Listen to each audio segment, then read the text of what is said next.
Nosotros como Fiscalía estamos muy satisfechos con lo que es el resultado que ha tenido esta investigación, que es una investigación que está comenzando. Yo no diría que es una investigación agotada, pero que nos permite en corto espacio de tiempo, desde agosto a la fecha, tener un resultado relevante. Se practicó la detención de 10 personas, se allanaron 11 domicilios, hay una orden de detención pendiente contra un sujeto, 7 adultos y 3 menores de edad que participaron de manera constante y recurrente en los ataques vandálicos a la subcomisaría de Carabineros de Peñalolén. Esto es una persona que junto a su pareja albergaba a estos sujetos en su casa. De hecho, en su casa fueron detenidos no solamente ella y su pareja, sino que 3 individuos más que forman parte de esta organización criminal, y por ende tiene un rol de liderazgo a juicio nuestro, que también lo vamos a hacer valer en la audiencia de formalización el día de hoy en la tarde. La verdad es que para nosotros y para la comuna de Peñalolén es muy importante lograr un objetivo fundamental, que es el resguardar y de alguna manera asegurar a las personas el derecho a vivir en paz. Y creo que estos acontecimientos de ataque permanente desde noviembre del año pasado hasta ahora a la subcomisaría de Peñalolén no ha dado paz ni obviamente a los funcionarios que están en ese lugar, y tampoco a los vecinos que viven en ese entorno. Para el gobierno es un hecho muy valorable de que a través de un trabajo conjunto, del trabajo del Ministerio Público, del trabajo del OS7 de Carabineros de Chile, la participación de la Municipalidad de Peñalolén, se pudo enfrentar claramente a una organización criminal. Bastaba conocer una sola vez las actuaciones y las acciones que realizaban estos delincuentes para darse cuenta que no estábamos frente a manifestantes, sino que estábamos frente a delincuentes y a violentos. Ahí estaban, finalmente son 10 personas las detenidas, 3 adolescentes y 7 adultos, entre ellos una mujer. Además, entre los quienes mantenían el liderazgo de los ataques corresponde a una pareja de más de 50 años. El fiscal no descartó que haya una organización criminal detrás de los ataques a la subcomisaría de Peñalolén. Esta es la pega, Juli, que yo echo de menos en muchos otros desórdenes constantes y sistemáticos. Porque todos fuimos testigos de lo que pasó con la subcomisaría de Peñalolén. La verdad es que era una cosa de todos los días, a cierta hora se coordinaban en cierta parte, iban y atacaban la comisaría.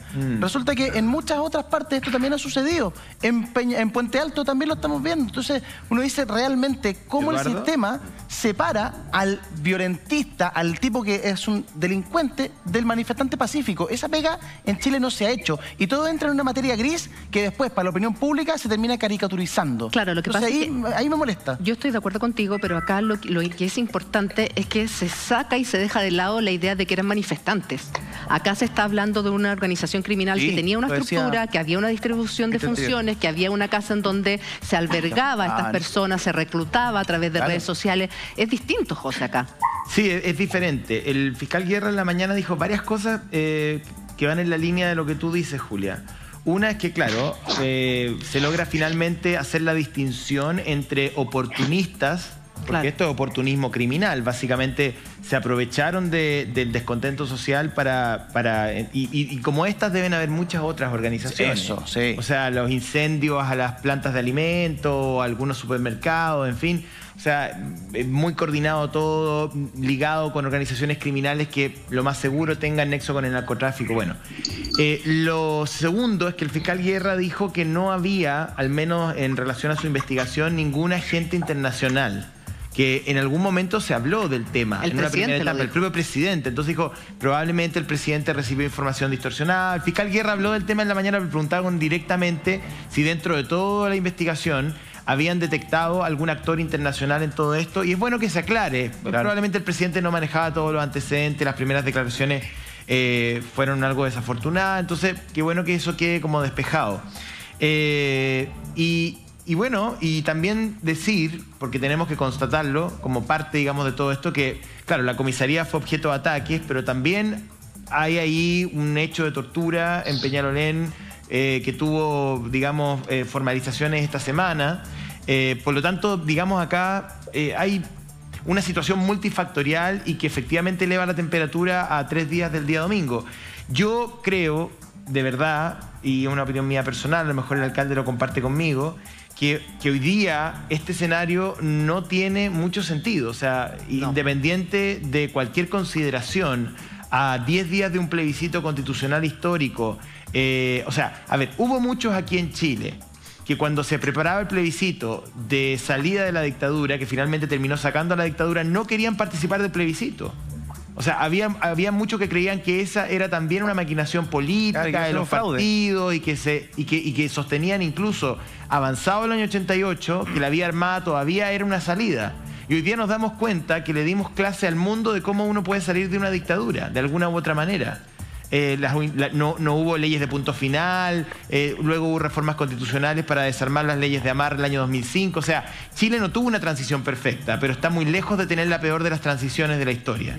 Entonces, hoy día, aquellos que no confían en el proceso, que se marginan y que lo boicotean de alguna u otra manera desde lo público, me parece que es súper cuestionable y es censurable. Pero es que acá cuando se habla de una organización criminal, José, a mí me da la impresión que ellos no están ni ahí con el proceso. Eso mismo creo. O sea, están totalmente aparte. No les interesa. O sea, y no son pocos. No, me da la sensación. Y no es que tampoco que sean anárquicos. Son tipos que les interesa beneficiarse a sí mismos y anda a saber tú el negociado que tienen por detrás. No sé qué piensa el alcalde. Bueno, y coincido plenamente con lo que están indicando, que de alguna manera, y también me parece muy bueno que se logre dilucidar este tipo de bandas, porque efectivamente no se puede criminalizar un movimiento social que tiene demandas legítimas y que de cierta manera, incluso yo veía encuestas diferentes, ¿no es cierto? Y tú las lees y te das cuenta que es transversal de todos los sectores políticos la coincidencia en que Chile necesita cambios, ¿me entiendes? Y que de verdad estos cambios se piden a gritos y que se puede sacar cosas muy buenas del modelo, pero que de verdad también hay muchas debilidades y muchas cosas que hay que modificar. Entonces, yo creo que la inteligencia está al debe, la inteligencia de las policías está al debe, el proceso de modernización de las policías es algo que tiene que ponerse el pie en el acelerador.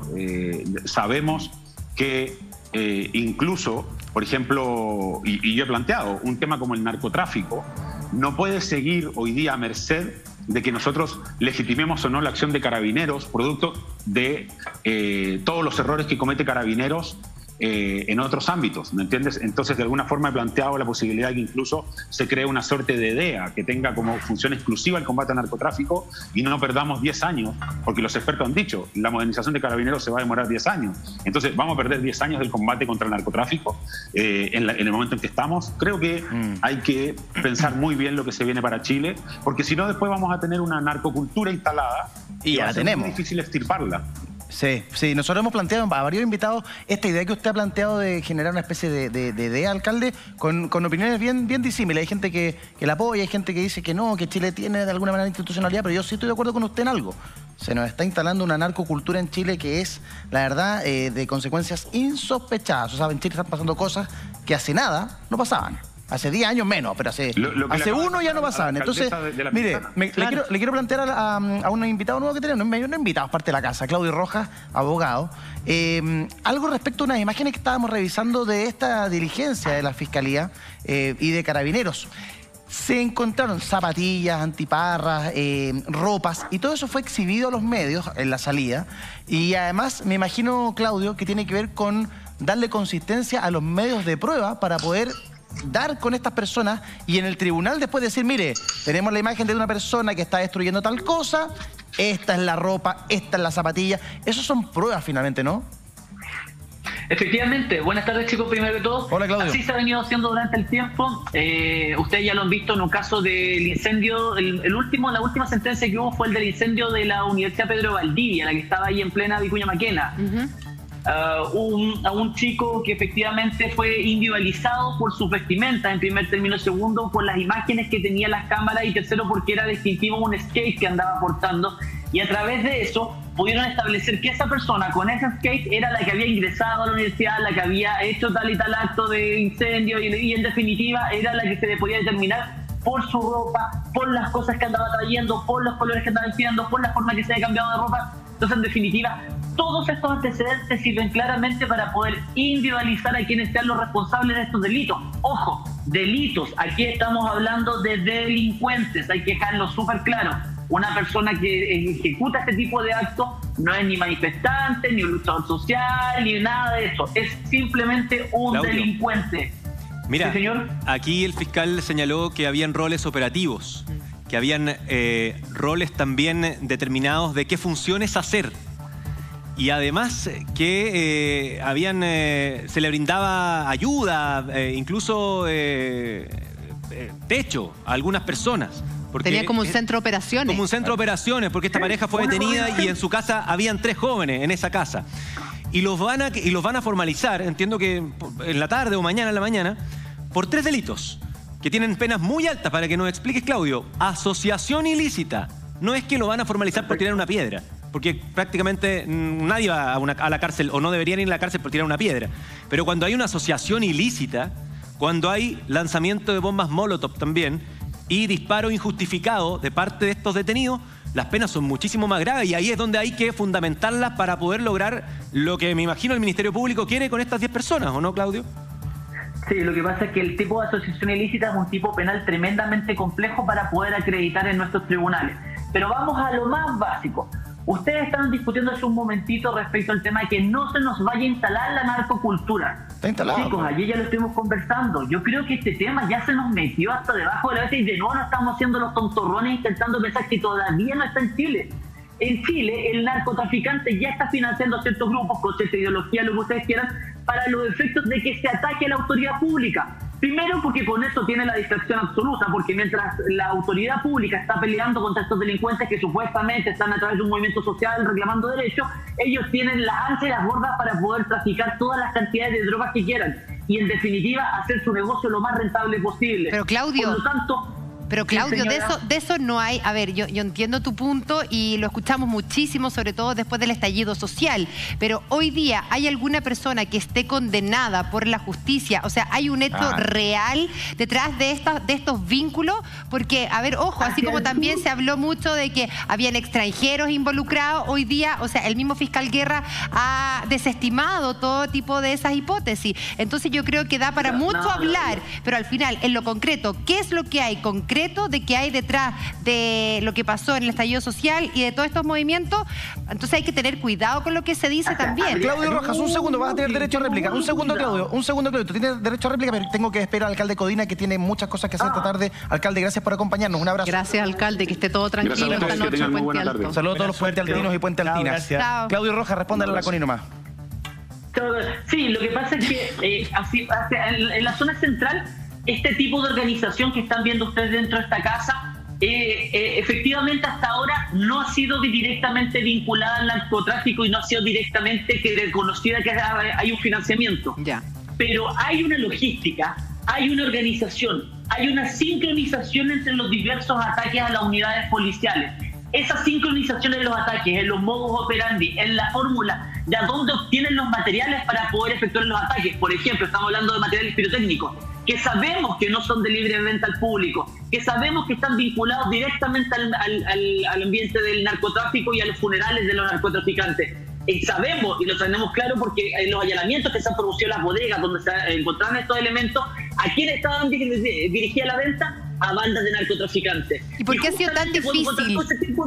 ¿Por qué ha sido tan difícil realmente lograr ese vínculo y que hoy día alguna de estas personas esté enfrentando a la justicia? Bueno, porque a ver, hay debilidad, o sea... No, pero es que, porque yo creo que da mucho para hablar. No, a ver, que no es curiosidad, porque aquí hay una tormenta perfecta. O sea, probablemente este fin de semana vamos a tener análisis muy profundo respecto al 18 de octubre y todas sus ramificaciones, y que efectivamente y lamentablemente aquí se dio una ecuación absolutamente perfecta entre un sistema que tenía tremendas deficiencias y cuyos cambios fueron resistidos por una parte importante del país, que había una serie de síntomas a nivel educacional, a nivel de salud, a nivel de pensiones, por muchos años. Y cuando uno dice, bueno, llegamos el 18 de octubre y esto partió con los 300 pesos, por favor, o sea, desde los pingüinos, el 2006 en adelante, si tú juntas todo el descontento por diferentes situaciones, se fue generando una suerte como de olla a presión social que finalmente termina explotando, porque hay un fenómeno ahí detrás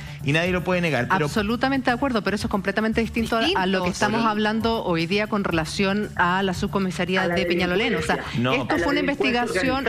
Pero, Claudia, escúchame. Porque hoy esto fue una investigación... de Carabineros por el otro lado, eso ahí va yo. Es que esto fue una investigación respecto de los hechos de violencia que no pararon pese a estar en pandemia en los meses de agosto, septiembre y octubre. Recordemos lo que pasó este lunes en la subcomisaría de Peñalolén cuando fue tocada por bombas Molotov y un carabinero quedó con amplias quemaduras en su cuerpo y sigue internado y está grave. Entonces, esto se fue trabajando hace 3 meses, son varios meses de investigación donde se fueron recopilando imágenes y testimonios para poder individualizar a cada uno de los imputados que lanzaron estas bombas Molotov, que atacaron este cuartel de la policía, que recordemos el año pasado, después del estallido social, también fue atacada, pero se hablaba de que lo que buscaban los manifestantes era que se retirara esta comisaría del local, o sea, de ese sector de Peñalolén. Querían sacar a esta subcomisaría de La Hormiga. Ese era como el plan, y finalmente Carabineros dijo, no, nosotros vamos a seguir hasta el final. Y ahí estamos viendo las imágenes de los drones,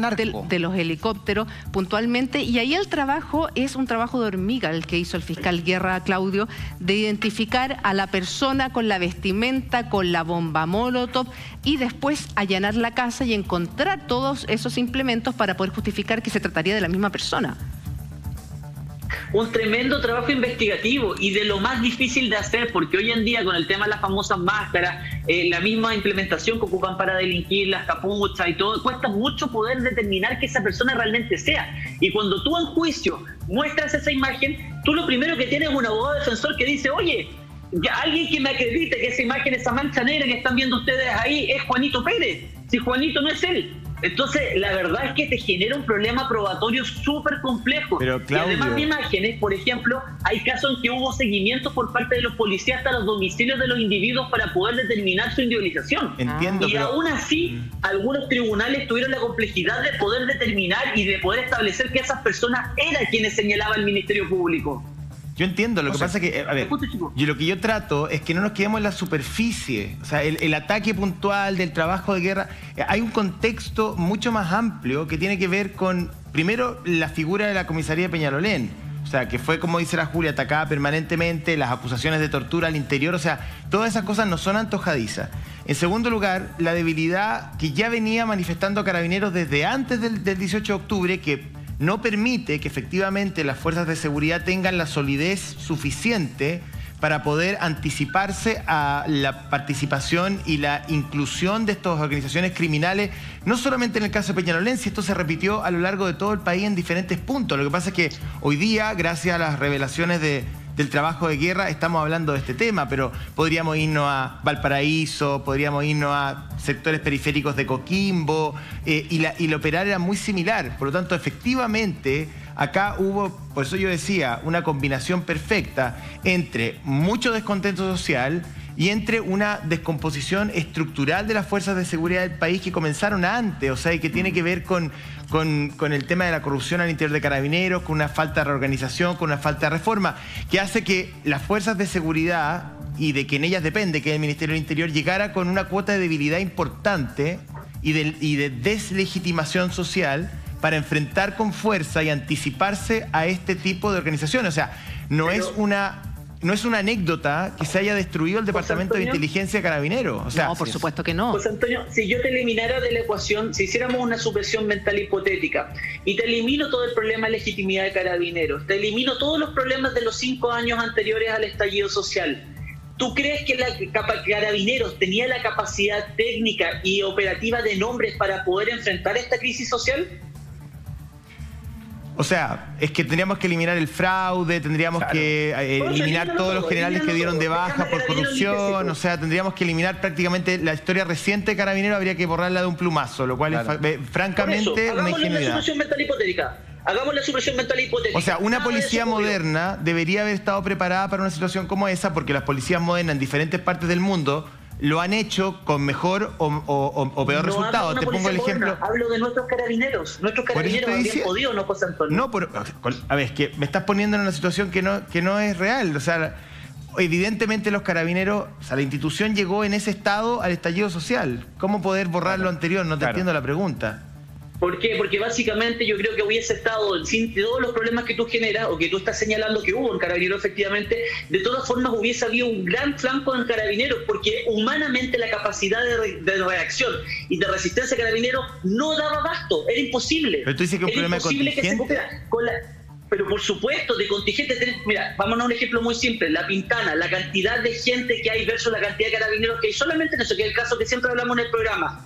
¿Tú crees que eso realmente podría dar para poder contener, por ejemplo, yo creo que hubo en los supermercados? Yo creo que el tema del número es uno más, digamos, de los problemas, pero no creo que sea el principal problema. O el único. Yo encuentro que el principal problema tiene que ver con distribución, recursos de fin. José Antonio, Claudio, yo encuentro que es poco productivo centrarnos en discusiones sobre situaciones hipotéticas. O sea, si es que Carabineros hubiese estado, si es que, oye, si tuviésemos una democracia sana, un Estado de Derecho sano, un país justo, no tendríamos estallido social, todos seríamos felices y andaríamos bien. Pero no lo tenemos. No lo tenemos y tenemos que mejorar. ¿Cómo mejoramos? Tenemos un plebiscito el 25. Abracemos la vía democrática, vamos a votar, que Chile elija. Listo, la mayoría gana, se acabó, seguimos avanzando y hacemos un país mejor. Sí, reformulamos lo que hay que reformular, mejoremos lo que tenemos que mejorar, reformulemos Carabineros, modernicemos a Carabineros, entreguemos las herramientas para tener una policía moderna, tengamos una democracia más sana, tengamos oportunidades para todo. Ok, está perfecto, pero si nos quedamos y nos centramos en qué hubiese pasado si es que estamos fritos, yo creo que punto uno, hay que condenar la violencia. Pero es inaceptable, no se puede tolerar y punto, y se acabó. Se acabó, o sea, no hay más que... No hay mucha hablando. Pero Edu, te puedo decir lo que es lamentable, que justamente hoy día, yo comparto lo que tú dices, pero lo que es más lamentable, que todos estos hechos de violencia, lo que hoy día están haciendo es desvirtuar lo que hoy día, ¿cuántos chilenos han luchado toda una vida para enfrentar lo que viene el próximo fin de semana? Bueno, claro. Entonces, es desvirtuar, porque yo creo que esa gente, la que hoy día está provocando violencia, no está ni ahí con lo que pasa en este país el próximo domingo. No van a ir a votar, no tienen una convicción si quieren apruebo o rechazo. Entonces, claro, ahí entiendo un poco el punto que toca el José, de que porque la mayoría de ellos son jóvenes, muchos de ellos son menores de edad, que están absolutamente abandonados por un sistema. Entonces, por eso la frustración, porque un país que lamentablemente no le ha podido entregar oportunidades. Pero ahí entramos en otra discusión. Claro. Pero mira, vamos lo de separar lo que está viviendo, porque hoy día en Puente Alto, ¿cuántas personas son las que viven todos los días esa realidad? Sí, entonces para ellos es muy difícil separarlo, porque es su día a día. Connie, sí, por supuesto, pero aquí vamos a lo que estamos hablando, que es la subcomisaría de Peñalolén, que le han dado como bombo en fiesta desde el minuto 1. Lo que pasa en Puente Alto, harina otro costal. O sea, hay que ser súper honesto, hay que condenar la violencia venga donde venga, si viene de parte de Carabinero o de supuestos manifestantes o que se hacen pasar por manifestantes. Acá estamos hablando de una organización criminal, o sea, gente que hay una cabeza, hay una asociación ilícita, que se reparten los roles, que tienen un centro, un lugar donde se reúnen, que a través de distintas redes sociales se organizan para ir a atacar. O sea, acá lo de la subcomisaría de Peñalolén no me digan que es al azar. Porque lo que nosotros hemos visto y reporteamos desde el año pasado eran los escudos, los dejaban instalados con los carros de supermercado, con las piedras, listos para cuando empezara a anochecer a ir a atacar. Había gente que incluso denunciaba que venía un tipo en un auto blanco con colaciones para los tipos que estaban ahí apedreando, que era una pega, un trabajo. A alguien le conviene sacar esa subcomisaría de Peñalolén.